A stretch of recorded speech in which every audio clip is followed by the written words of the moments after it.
Hello friends, welcome back to Mansi study channel. दोस्तों, आज है 22 मई 2024 और 22 मई 2024 से रिलेटेड करंट अफेयर्स के जितने भी क्वेश्चन बन सकते हैं आज की क्लास में सारे क्वेश्चन को कवर करेंगे और हर क्वेश्चन से रिलेटेड इंपॉर्टेंट पॉइंट भी मैं आपको बताऊंगी। तो आप लोग पूरा क्लास बहुत ध्यान से देखिएगा। और दोस्तों, ये क्लास आपकी मॉर्निंग सुबह 7 AM पे डेली लाइव आती है। आप सभी लोग सुबह 7 बजे इस क्लास के लिए तैयार रहा करिए। इससे आपकी तैयारी करंट अफेयर्स में बेहतर होने वाली है और आगे आने वाले सभी एग्जाम में आप लोग करंट अफेयर से रिलेटेड जितने भी टाइप के क्वेश्चन एग्जाम हॉल में पूछे जाते हैं, आप उन सभी टाइप के क्वेश्चन का आंसर बहुत इजीली दे पाएंगे। तो चलिए देरी ना करते हुए आज के पहले क्वेश्चन पर आते हैं। आज का पहला क्वेश्चन लिखा है, कौन सी कंपनी देश में 2 इथेनॉल विनिर्माण संयंत्र स्थापित करने के लिए 600 करोड़ रुपए का निवेश करेगी? Which company will invest rate 600 crore for the setting up to ethanol manufacturing plants in the country? First option है रिन्यू पावर, सेकेंड ऑप्शन है नायरा एनर्जी, थर्ड ऑप्शन है JSW एनर्जी, फोर्थ ऑप्शन है NTPC लिमिटेड।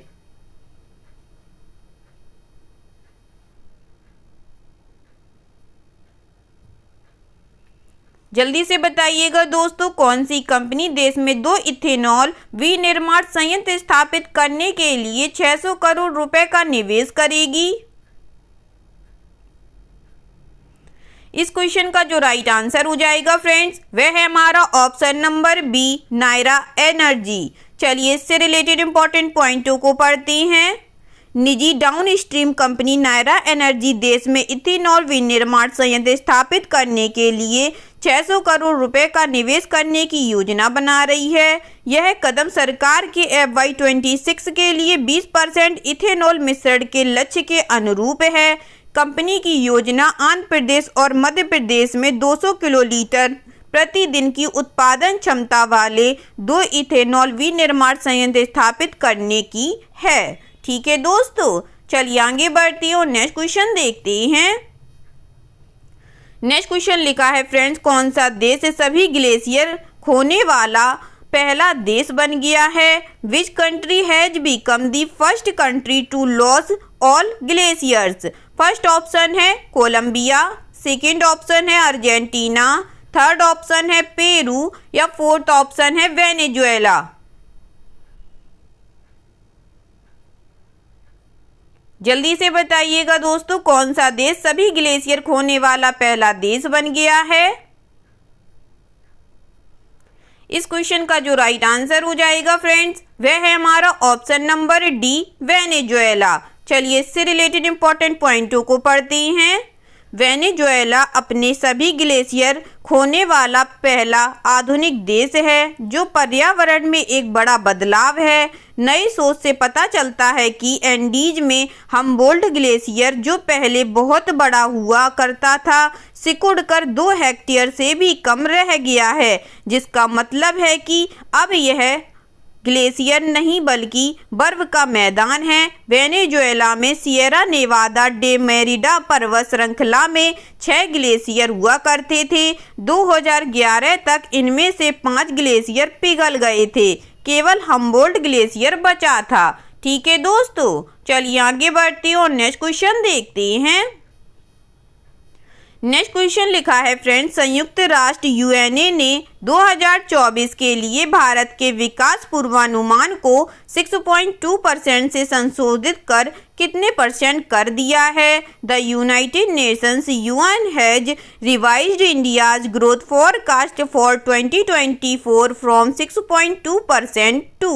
फर्स्ट ऑप्शन है 6.4%, second option है 6.6%, third option है 6.9% या fourth option है 7.1%।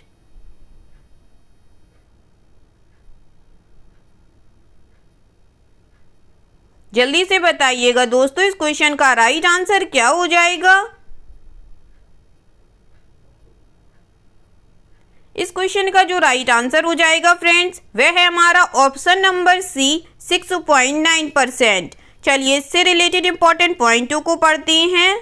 संयुक्त राष्ट्र यूएनए ने 2024 के लिए भारत के विकास अनुमानों को संशोधित किया है और उम्मीद है कि वित्त वर्ष 2024 के लिए अर्थव्यवस्था 6.9% बढ़ेगी। संयुक्त राष्ट्र की विश्व आर्थिक स्थिति और संभावनाएं रिपोर्ट के अनुसार भारत की अर्थव्यवस्था अब 2024 में 6.9% बढ़ने का अनुमान है। यह जनवरी में किए गए 6.2% के पहले अनुमान से वृद्धि है। रिपोर्ट में 2025 के लिए 6.6% की वृद्धि दर की भी भविष्यवाणी की गई है, जो पिछले पूर्वानुमान से अपरिवर्तित है। ठीक है दोस्तों, चलिए आगे बढ़ते हैं और नेक्स्ट क्वेश्चन देखते हैं। नेक्स्ट क्वेश्चन लिखा है फ्रेंड्स, क्रिस्टियानो रोनाल्डो अपने करियर में चौथी बार फोर्ब्स की सबसे ज़्यादा कमाई करने वाले एथलीटों की सूची में शीर्ष पर हैं। वह किस देश से हैं? Cristiano Ronaldo topped Forbes list of highest paid athletes for the fourth time in his career. He is from which country? First option है सर्बिया, सेकेंड ऑप्शन है पुर्तगाल, थर्ड ऑप्शन है स्पेन या फोर्थ ऑप्शन है Norway.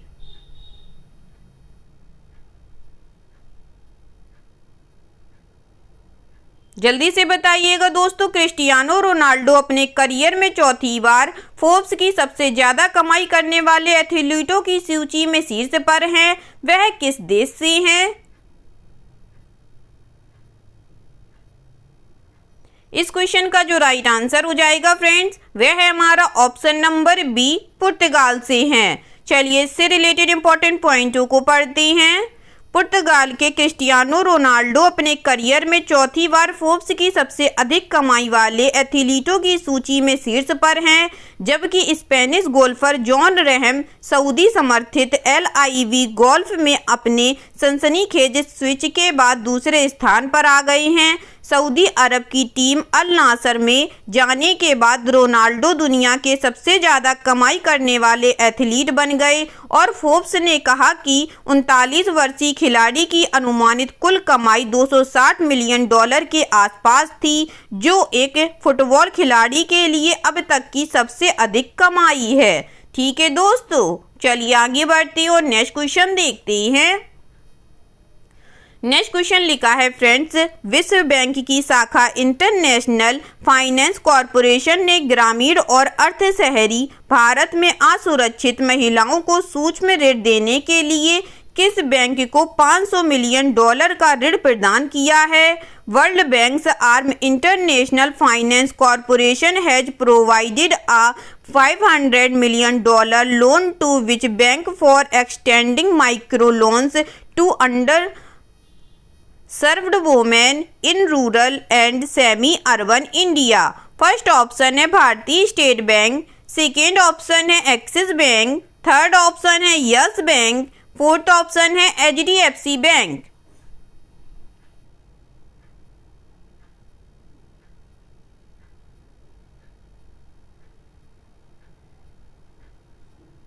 जल्दी से बताइएगा दोस्तों, इस क्वेश्चन का राइट आंसर क्या हो जाएगा?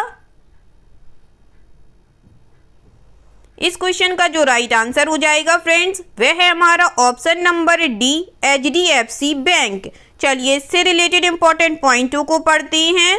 अंतर्राष्ट्रीय वित्त निगम ने ग्रामीण और अर्ध शहरी भारत में वंचित महिलाओं को सूक्ष्म ऋण देने के लिए HDFC बैंक को $500 मिलियन का ऋण प्रदान किया है। यह सतत आजीविका पहल में नामांकित स्वयं सहायता समूहों और संयुक्त देयता समूहों को सूक्ष्म ऋण के रूप में आगे उधार देने के लिए IFC के वित्त पोषण का उपयोग करेगा। ठीक है दोस्तों, चलिए आगे बढ़ते हैं और नेक्स्ट क्वेश्चन देखते हैं। नेक्स्ट क्वेश्चन लिखा है फ्रेंड्स, मिजुहो बैंक इंडिया के सलाहकार के रूप में किसे नियुक्त किया गया है? Who has been appointed as the adviser of Mizuho Bank India? First option है रजनीश कुमार को, सेकेंड ऑप्शन है जोशित रंजन सिकीदार को, थर्ड ऑप्शन है संजय नायर को या फोर्थ ऑप्शन है तबलेश पांडे को।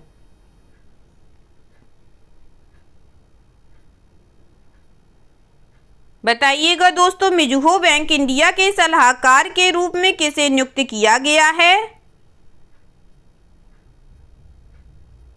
इस क्वेश्चन का जो राइट आंसर हो जाएगा फ्रेंड्स, वह है हमारा option number C, Sanjay Nair को। चलिए इससे रिलेटेड इंपॉर्टेंट पॉइंटों को पढ़ते हैं।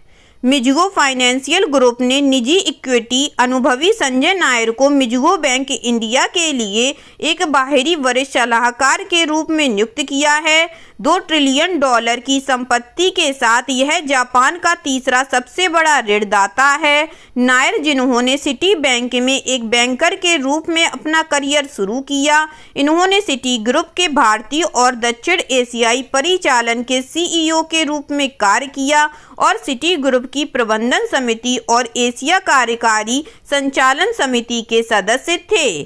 ठीक है दोस्तों, चलिए आगे बढ़ते हैं और नेक्स्ट क्वेश्चन देखते हैं। नेक्स्ट क्वेश्चन लिखा है फ्रेंड्स, प्रदीप नटराजन को 3 साल के लिए किस बैंक का पूर्णकालिक निर्देशक नियुक्त किया गया है? Pradeep Natarajan has been appointed as whole time director of which bank for 3 years?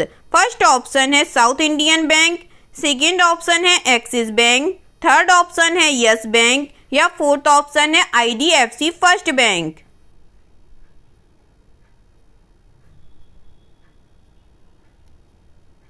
बताइएगा दोस्तों, प्रदीप नटराजन को 3 साल के लिए किस बैंक का पूर्णकालिक निर्देशक नियुक्त किया गया है?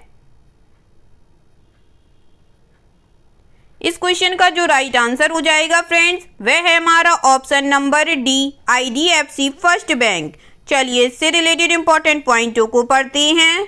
भारतीय रिजर्व बैंक ने 3 साल के लिए IDFC फर्स्ट बैंक के बोर्ड में पूर्णकालिक निर्देशक के रूप में प्रदीप नटराजन की नियुक्ति को मंजूरी दे दी है। IDFC फर्स्ट बैंक ने मार्च 2024 को समाप्त चौथी तिमाही में 724 करोड़ रुपए का शुद्ध लाभ दर्ज किया था। 31 मार्च 2024 तक बैंक की सकल गैर निष्पादित संपत्ति घटकर सकल अग्रिम का 1.88% हो गई, जो मार्च 2023 के अंत तक 2.51% थी। ठीक है दोस्तों, चलिए आगे बढ़ते हैं और नेक्स्ट क्वेश्चन देखते हैं। नेक्स्ट क्वेश्चन लिखा है फ्रेंड्स, विश्व एड्स वैक्सीन दिवस, जिसे HIV वैक्सीन जागरूकता दिवस भी कहा जाता है, प्रति वर्ष किस दिन मनाया जाता है? World AIDS vaccine day, also known as HIV vaccine awareness day, is observed annually on which day? First option है 17 मई को, सेकेंड ऑप्शन है 18 मई को, थर्ड ऑप्शन है 19 मई को या फोर्थ ऑप्शन है 20 मई को।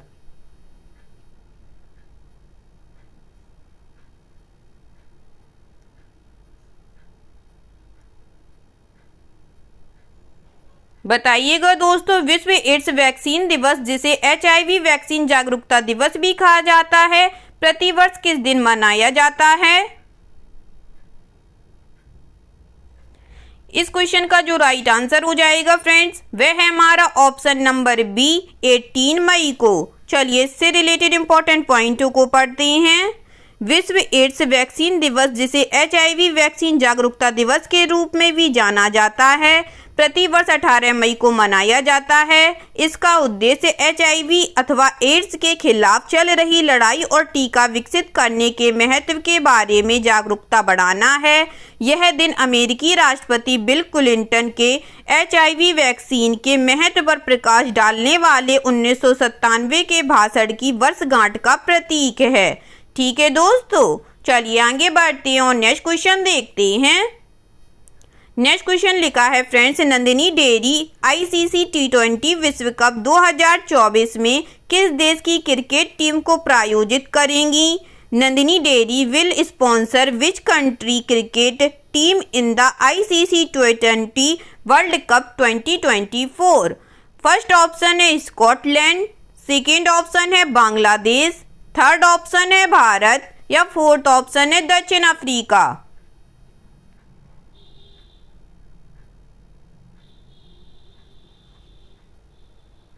बताइएगा दोस्तों, नंदिनी डेयरी ICC T20 विश्व कप 2024 में किस देश की क्रिकेट टीम को प्रायोजित करेंगी?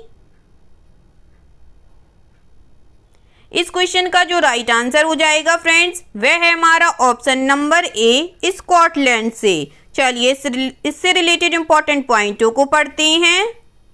स्कॉटलैंड क्रिकेट टीम ने कर्नाटक मिल्क फेडरेशन के नंदिनी लोगो के साथ अपनी नई आईसीसी T20 विश्व कप जर्सी का अनावरण किया है। नंदिनी लोगो को जर्सी की मुख्य भुजा पर अंग्रेजी और कन्नड़ दोनों भाषाओं में चित्रित किया गया है। जर्सी को एडिनबर्ग में खेल टीम के सदस्यों द्वारा लॉन्च किया गया था।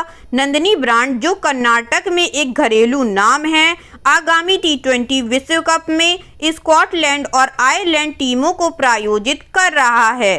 ठीक है दोस्तों, चलिए आगे बढ़ते हैं और आज का लास्ट क्वेश्चन देखते हैं। आज का लास्ट क्वेश्चन लिखा है फ्रेंड्स, मई 2024 में किस देश ने दुनिया के पहले हाई स्पीड 6G डिवाइस का प्रोटोटाइप पेश किया है, जिसके बारे में प्रकाश की गति से डेटा ट्रांसफर करने का दावा किया गया है। In May 2024, which country has introduced the prototype of the world's first high-speed 6G device, which is claimed to transfer data at lightning speed? First option है जापान, सेकेंड ऑप्शन है south Korea, third option है USA या fourth option है Israel.